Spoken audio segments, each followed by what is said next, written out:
everyone, and welcome to Say Hey podcast. It's where we delve into the minds of geniuses. And today we have a super genius with us all the way from Switzerland, Europe.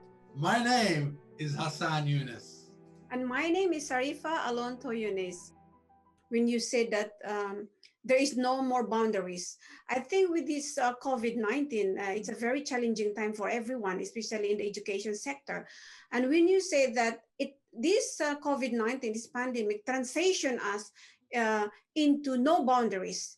It is now like the being flexible that, as you mentioned, that flexibility, flexibility of digitalization, of education, and mobility of the way how we look at things, the way how we communicate. And now I think a lot of in the educational sector across the globe, teachers are struggling now to transition from the very traditional face-to-face to the digital platform, where particularly for those children who are very, very young, like from kindergarten to grade 1, grade 2, and grade 3 and grade 4, where they don't even have an idea how to read yet, those very small young kids, and they don't understand instructions. Where, like, if we look at in the Philippines, because of they are having issue of digital and the internet connection, they're injuring internet connection during the day because their internet could not cope, to service the whole country where millions of students. So they have to move from the very traditional way of face-to-face learning to distance learning. And the thing that now they have to adapt is the modular learning because of the problem now with the digital. But it's not only, I'm not talking only about Philippines, but the whole globe. Globally, we are injuring to transition from a traditional way of learning to digitalization. So I think now your field is very much needed.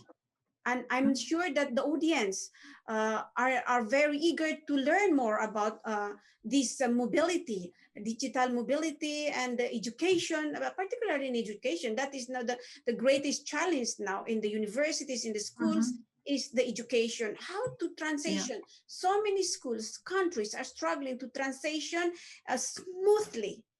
They're struggling. Even parents are struggling even to cope with the digital mobility now. As you said, that's mobility is like a moving, transitioning from traditional to this new normal that pandemic COVID-19 has brought to us. Can you maybe share with us how could parents learn this to transition to becoming more mobile from the traditional way of thinking or teaching and helping their children to this now digitalization era? Yes, and yes, absolutely. And let me share 2-3 slides and what is behind this digital learning. I hope can you see that? Yes. Yeah, it's loading. Yes, we can see that. So the point is, like what you were saying, is, and we are facing already requests from parents that said, we would like to explain why are we so cautious when you download something?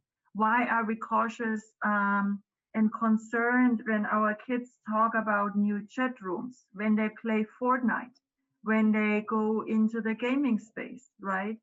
So the key question we found was, will I ever learn that? Will I ever be able to learn it and catching up with the kids? And it's about digitization, it's about media. It's also being at the pulse of time. And that's why I created this graphic, what you see on the slide as well. It's about media and informatics. It's about connected and cross-learning. So it means you are a teacher, let's say, in history, and you would like to see how to apply and work with digital means to teach history differently. Let's have an example. When you look into peacemaking contracts, in the past, what was the effort to go into a peacemaking contract? let's say, among 3, 4 different even countries or political leaders, right?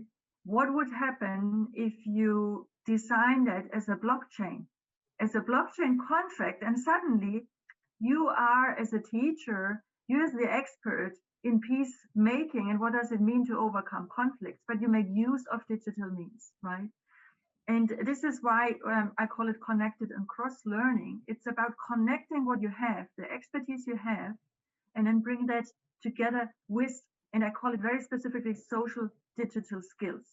Because it's not just the digital skills. We need to think society differently and look into to grow together again, right? And look into what social competencies mean when you work with digital tools. When you're gaming 4.5 hours a day, that's what a new study said in the US.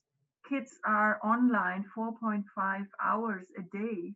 What does it mean when it comes to social competence build? How to build an opinion, how to express yourself, how to deal with a conflict online, digitally, how to react. So, and the program here, digital coaching, is about looking into designing, let's say, small elements, a modular setup, what that parents and teachers and US instructors could download. And even if you have an offline mode, right, like what you said in the Philippines, if there's no energy or the power outage there, that you can still work with these different bytes, right? So that's actually about digital coaching, right?